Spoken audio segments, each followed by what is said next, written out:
Welcome to Otter Lake, where little Ricky takes flight through seasons of wonder and days full of light.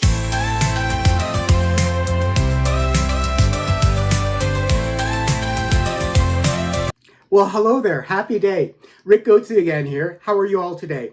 This is my new video blog that I'm creating. It's a video blog for my YouTube channel where I'm going to be doing little readings from my short stories to share with you to help entice sales of my books. If you are liking these little videos, please feel free to share them with your friends and family so that others can discover who I am. I am Richard Joseph Michael Goatsy, Little Ricky. Ricky, the author of Little Ricky, the Boy from Otter Lake, Little Ricky, the Lad from Otter Lake, Adolescent Adventures, and of course, my new series, which is coming, more stories this year, is Little Ricky, the Young Man from Otter Lake.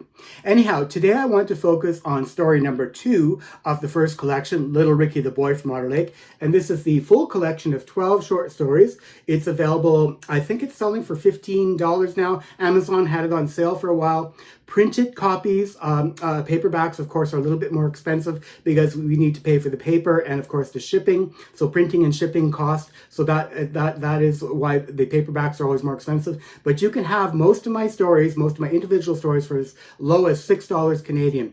Audiobooks are available on Kobo.com, and paperback and ebooks are available on Amazon.ca. The Canadian version, I'm Canadian, 100% Canadian, and my stories are on Amazon.ca. And you can have the ebook version for as low as $6 plus tax, of course, but the government always takes its taxes, right? Anyhow, today I want to focus on the second story from this collection, and it's called Wise Mothers and Forgiving Grandmothers.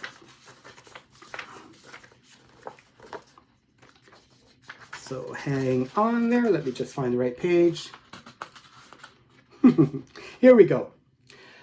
Wise mothers and forgiving grandmothers. A little boy's curiosity with Mother Nature gets him into trouble, but family matriarchs teach him life lessons. Little Ricky, Wise Mothers and Forgiving Grandmothers. So again, that was the collection, but the story is available individually. It's available individually as a paperback.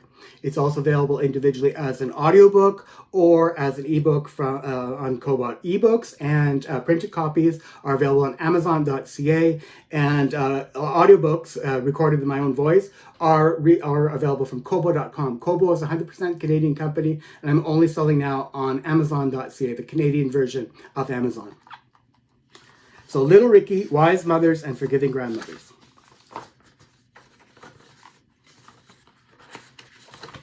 Here we go.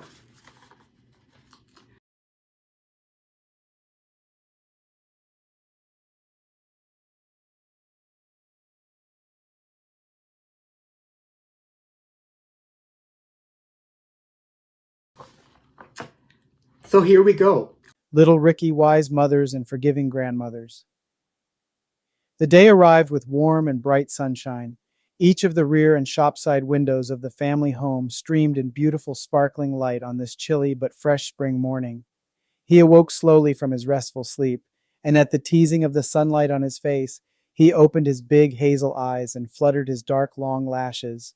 Though still sleepy, he wiggled and stretched out in bed and turned to look out the window.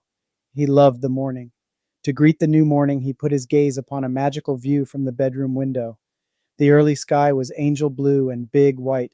Fluffy clouds drifted along softly throughout its heavenly vastness. The tall fir trees of the backyard glistened in the morning light. His ears took in the sounds of a gentle breeze rustling outside, and that of the early day song of the robins. This little boy loved springtime. It was the time when the snow had now long melted, and the trees and grass were showing growth and green. The outside world was alive, and this boy could not wait to get out there to enjoy it all. This little lad was growing up, and he was thrilled each day to experience more and more of God's beautiful world. He was now 39 months old. Is that not what Mommy had told him just the night before? According to her, Veronica, or Mommy to him, was well on her way to being 38 years old. But despite her baby's older age and number of months at 39 than her age in years at 37, she teased him that even though he was now 3 years and 3 months old, he was still her big baby, and he still needed to go to bed when told. She explained to him that bedtime was the best time for little boys, because it was while in bed and asleep that growing up happened. She insisted that bedtime and sleep was also the most fun time for little boys, because that is when the thrill and adventure of dreams came about to fill their nights with amusement and fun.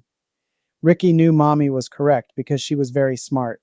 In his view, all parents were very smart, and he had intended to learn a lot from both Mommy and Daddy. The truth is, bedtime was not a big issue for little Ricky, because he felt safe and secure in his snug bed and did enjoy the fun of his many dreams. This little fellow was indeed growing up. The youngest of 5 children, he now stood nearly 3 feet tall and had a healthy weight of just under 30 pounds. His rounded face was handsome. It featured dark, thick eyebrows, large hazel eyes that sparkled with golden flecks, long curled eyelashes, and a strong nose set between 2 chubby cheeks, each of which were completely covered in a heavy sprinkling of freckles. His mouth was full with healthy rose-colored lips. His little chin stuck out slightly, which was a good thing because it reduced the size and girth of his chubby little neck. His frame was smaller than that of most boys his age, but he did not seem to lack strength or energy.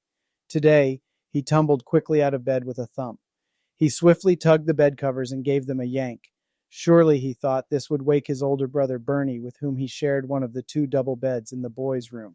The other bed was shared on the other side of the room by his middle brothers Chris and Brian. With a quick glance towards their bed, he confirmed that both brothers were already awake and gone.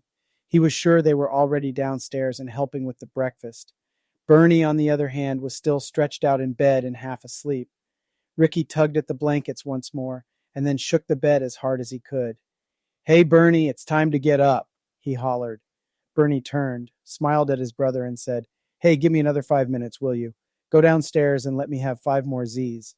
So that's the beginning of Wise Mothers and Forgiving Grandmothers.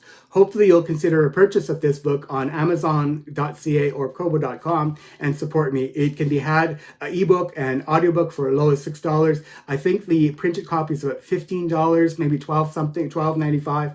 I haven't checked in a while. Amazon sometimes puts them on sale, so you can find me there. They ship within a week.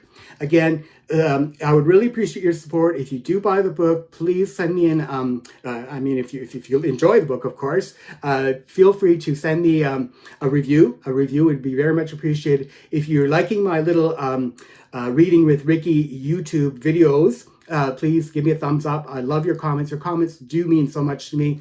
When I read your comments, it brings me so much joy. Anyhow, thank you so much for your support. I love you, all my fans. Little Ricky, the boy from Otter Lake. In this case, it was Wise Mothers and Forgiving Grandmother. Have a very good day. Bye-bye. Welcome to Otter Lake, where little Ricky takes flight through seasons of wonder and days full of light.